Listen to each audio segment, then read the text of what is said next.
Eh bien, coucou les gars, de retour pour une nouvelle vidéo. C'est Eddie Kodjan, l'avenir des jeunes filles, le rétroviseur des vieilles dames, le louba mince, la musculature interne, l'homme qui est musclé dans l'esprit et mince sur le corps. Voilà, aujourd'hui, on va voir comment candidater même après les délais. C'est possible, candidater même après les délais. Comme je vous l'ai dit, Campus France, ce n'est pas la seule option. Et même sur Campus France aussi, c'est possible. On va en parler. Si vous êtes nouveau sur la chaîne, n'hésitez pas à vous abonner, à activer la cloche de notification, à partager et puis à me laisser un j'aime. Comme je dis toujours, vous ne me payez pas. Donc, votre manière de me payer pour les informations que vous donne gratuitement, c'est ça là. Ou bien, générique.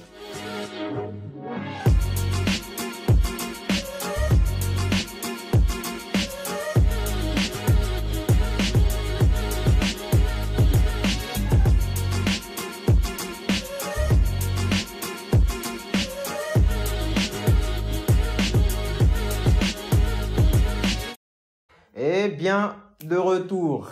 Comme je le disais en introduction, aujourd'hui, on va voir comment candidater même après les délais.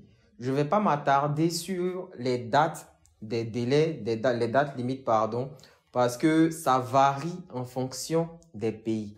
Mais en général, c'était autour du 17 janvier pour les L1, c'est-à-dire les licences 1 sur Campus France, c'était le 17 janvier. Et pour les autres, ça tourne autour du 26 février. Comment candidater même après les délais? Actuellement, pour ceux qui ont voulu postuler en L1, vous vous êtes rendu compte que, wesh, le délai, il est passé. Mais c'est toujours possible de postuler en L1. Parce que les buts, brevet universitaire de technologie, même si vous postulez pour une première année, vous n'êtes pas concerné par le délai du 17 janvier. C'est bien pour ça qu'on appelle ça but. Si ça s'appelait licence 1, là, vous allez être concerné. Mais pour les buts, vous n'êtes pas concerné par le délai du 17 janvier. Donc, pour ceux qui n'ont pas eu l'occasion de postuler en licence 1, mais qui veulent faire la procédure, sachez qu'il y a les buts qui sont encore disponibles pour vous. Et même en dehors de ça, il n'y a même pas que les buts, il y a aussi Parcoursup, pardon. La question qui revient fréquemment me dit, ouais, il dit, on est parti voir les conseillers d'orientation et tout. Ils nous ont dit que pour faire, si tu fais Campus France, tu peux pas faire Parcoursup et tout, et tout, et tout. Je l'ai déjà dit dans une vidéo, je le répète. Si vous faites Campus France, vous pouvez très bien faire Parcoursup. Maintenant, après, Parcoursup aussi, c'est utilisé pour les réorientations. Ceux qui ont le baccalauréat français à l'extérieur, je crois que ça s'appelle le DAEU. Ceux qui ont le baccalauréat français sur Parcoursup, eux, ils peuvent postuler pour des licences générales. C'est-à-dire, eux, ils ne sont pas aussi concernés par le délai du 17 janvier qui était fixé par Campus France. Si vous avez un bac français sur Parcoursup, vous pouvez toujours postuler pour une licence 1. Voilà, ça c'est seulement si vous êtes titulaire d'un bac français. Pour les autres, si vous avez un bac étranger, vous pouvez aussi faire Parcoursup. Mais vous allez postuler pour les BTS ou les CPGE, les classes préparatoires aux grandes écoles. Pour ceux qui veulent faire l'ingénierie, ceux qui veulent intégrer les grandes écoles de commerce et tout, Parcoursup, c'est une bonne option pour vous. Et aussi pour ceux qui sont dans des trucs un peu comme la communication, mais pas forcément la communication, mais des trucs qui sont un peu en rapport avec de l'art. Il y a aussi Campus Art qui est là pour vous. Voilà. Et ça aussi, il y a ces délais. Donc, si vous avez raté la procédure, je parle pour l'instant pour les licences 1, si vous avez raté les délais, ne pensez pas que la procédure est terminée pour vous. Vous avez toujours l'opportunité de pouvoir faire la procédure, mais en postulant pour les buts ou sur Parcoursup. Les buts sont un peu sélectifs. Mais même pas un peu sélectifs. D'ailleurs, il n'y a rien qui n'est pas sélectif. Mais pour les buts, en fait, il faut vraiment avoir un projet cohérent et de bonne motivation. Et ça, comme ce n'est pas le fort de plein de personnes, il y a EK Consulting, ma structure à moi qui est là pour vous accompagner.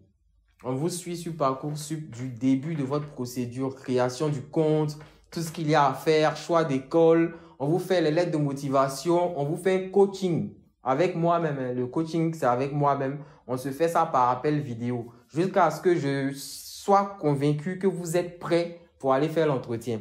Et l'avantage aussi avec Parcoursup, c'est un peu comme les universités privées. C'est-à-dire, vous avez d'abord l'acceptation avant d'aller faire l'entretien.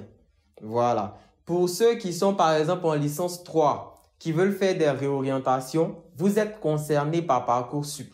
C'est le meilleur site si vous voulez faire des réorientations. Vous êtes en licence 3, mais vous voulez changer de branche parce que ce que vous voulez faire ne vous arrange pas et tout. Il y a Parcoursup. Pour ceux qui sont dans des filières comme l'hôtellerie, le tourisme et tout, vous avez sans doute remarqué que pour trouver ces formations-là sur Campus France, c'est galère. Il y a Parcoursup. Aussi, pour ceux qui sont ici en France, qui sont déjà en France, qui sont étudiants étrangers en France, qui sont arrivés dans des écoles privées, mais qui n'ont pas les moyens de terminer, qui veulent changer d'école pour venir au public. Ça aussi, c'est possible. Avec Parcoursup, vous avez l'opportunité de postuler en licence. Vous êtes étranger, mais parce que vous avez déjà un identifiant national étudiant. Bref, sur vos cartes d'étudiants, là, c'est marqué INE. Parce que vous avez déjà un INE, ça vous donne le droit de postuler au même titre que quelqu'un qui est français, au même titre que quelqu'un qui a un baccalauréat français sur Parcoursup, si vous voulez changer d'école. Donc ça aussi, c'est possible. Si vous êtes ici en France, que vous êtes arrivé par le privé, que vous n'avez pas assez d'argent pour pouvoir continuer l'année prochaine, je peux aussi monter votre dossier. Venez, mais c'est pas gratuit. Mon cabinet est là. Vous venez nous voir. Et pour ceux qui sont ici, déjà dans des écoles privées, ce que je vous conseille, vous êtes arrivé par école privée. Je ne sais pas si votre but, c'était seulement d'arriver en France, mais arrangez-vous à solder la scolarité dans votre école privée. Sinon, vous n'allez pas avoir de bulletin en fin d'année. Et qui dit pas de bulletin, dit pas de titre de séjour, dit OQTF, obligation de quitter le territoire français. Vous allez rentrer chez vous. Donc, si vous savez que vous n'allez pas avoir les moyens pour pouvoir vous payer encore une école privée, faites le sacrifice de terminer votre année dans l'école privée, de solder la scolarité.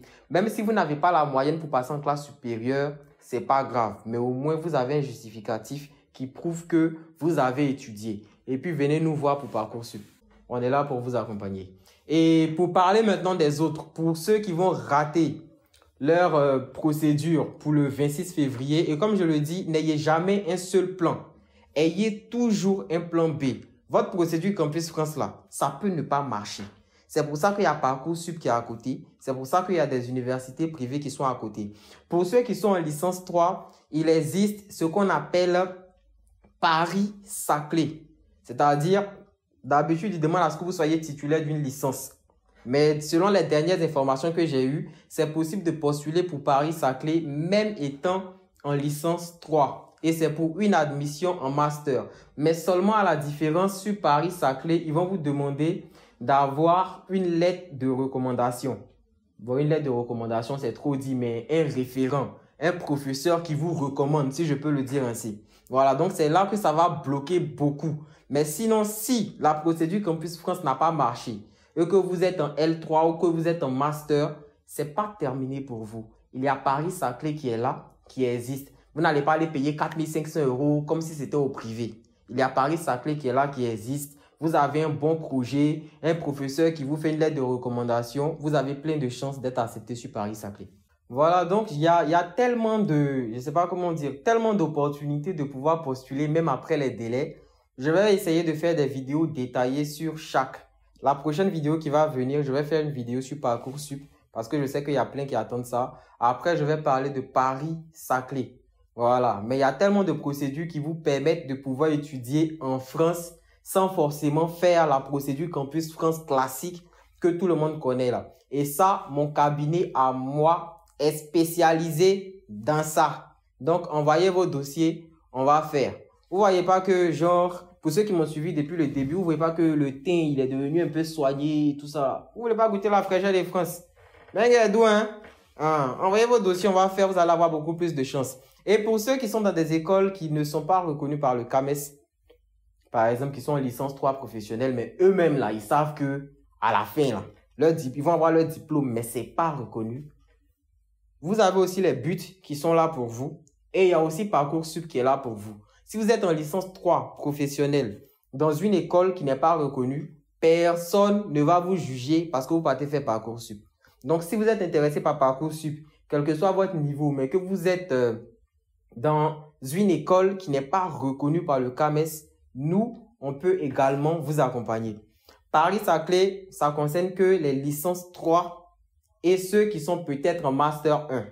Voilà. Pour les buts, comme je l'ai dit, pour ceux qui ont raté l'inscription des licences 1, il y a toujours les buts qui sont disponibles. Mais la différence, les buts, c'est qui rend ça beaucoup plus difficile, c'est qu'il faut être vraiment motivé. Moi, j'ai eu à faire des buts où les gars, dans les prérequis, ils ne mettaient pas l'accent sur les moyennes, mais sur la motivation. C'est-à-dire, avant même de regarder tes moyennes là, ce qu'ils regardent en premier, c'est ta lettre de motivation.